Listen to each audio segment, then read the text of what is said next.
The entire time I knew him, he only ever had one goal: to wipe out half the universe. He can do it with the snap of his fingers. Avengers Infinity War is finally here and it smashed box office records. But despite everything it's done right, there's one problem we have with it: the women.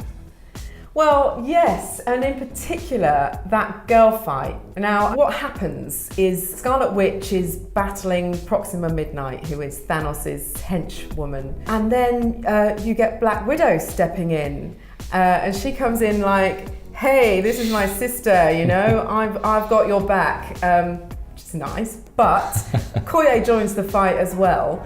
And all of a sudden, you've got three ladies fighting one, and it's a token girl fight, and it felt to me like they're saying, you girls, you get on with your girl business over there, and us boys will deal with the big stuff over here. Yeah, it really felt like a box checking exercise. Let's have a quick scene where all the girls fight each other and then be done with it. And it's strange because Scarlet Witch is really powerful and a great hero in her own right. She doesn't need to be, you know, put in that kind of box. No, it felt like they were maybe testing the water for an all-female team-up movie further down the line, but I just felt like it was a bit of a misstep, and I was just like, you know, let the girls do some cool stuff in the main fight instead. Agreed, and it's not only the women that were in the movie, it's the women that didn't make it into the movie that were the problem. I mean, where was Valkyrie? Where was Nakia?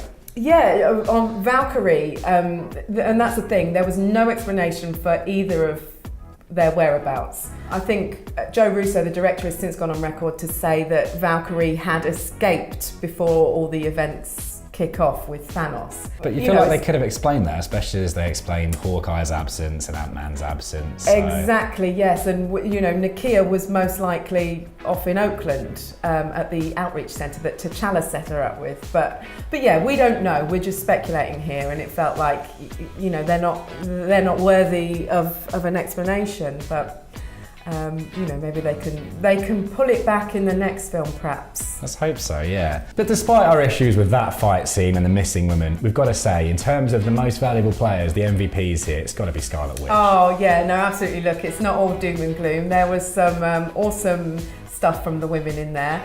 Scarlet Witch, namely one of them. I mean, she's extremely powerful, and you really kind of get that addressed in this film. And Okoye, I think she has a line where she says something like, "Where have you been hiding this one?" And you know, it feels like they're finally sort of addressing their women problem that they've had in the Marvel Cinematic Universe. Maybe that bodes well for the future. I hope so. Yeah, me too. I mean, as you said, it was really cool to see her finally come into her own. There's that bit where she's holding off Thanos with one arm and taking the stone from Vision with the other. And I think that's really cool because it's the first time we see a mutant character in the film. I mean, I've never used the M word, but she first debuted in X-Men, and obviously X-Men actually has a really rich array of female characters. It has Jean Grey, Storm, Rogue, Jubilee. But it would be cool to see her come into her own, and then of course we have Captain Marvel coming in as well. Yes, Captain Marvel. So the post-credits scene just did a little sneaky little intro to her. So Kevin Feige, who is the Marvel boss, he said something in the past about her being the most powerful character they've ever or superhero even, that they've ever introduced in the MCU. So that's exciting for the future. Yeah, considering how powerful Scarlet Witch was, to think of a new character coming in to be even more powerful than her and be female, that's pretty awesome. Yeah, that's awesome. So that's what we think. What do you guys think? Let us know at GetFandom on Twitter.